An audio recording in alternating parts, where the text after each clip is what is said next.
మనం పుట్టకముందే అమ్మను ఎంచుకున్నామని మీకు తెలుసా? ఒక కాంతి లోకంలో ఒక చిన్న ఆత్మ ఉంది. దేవుడు ఆ ఆత్మకు వేలాది మంది తల్లులను చూపించి, నీకు నచ్చిన అమ్మనెంచుకో అన్నాడు. ఆ ఆత్మ ఒక సామాన్యమైన కన్నీళ్లతో ఉన్న తల్లిని ఎంచుకుంది.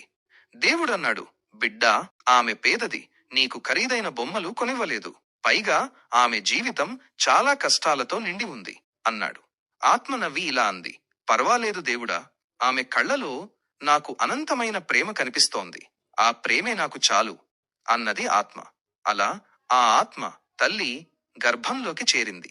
9 నెలలు అమ్మ గుండె చప్పుడు వింటూ పెరిగింది. దేవుడు ఆ బిడ్డను భూమికి పంపుతూ, నేను నీతో నేరుగా ఉండలేను, అందుకే అమ్మను సృష్టించాను అన్నాడు.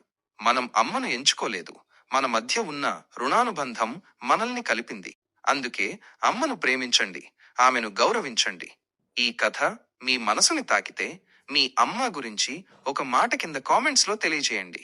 ఇలాంటి మరిన్ని భావోద్వేగపూరితమైన కథల కోసం మా ఛానల్ ని సబ్స్క్రైబ్ చేసుకోండి.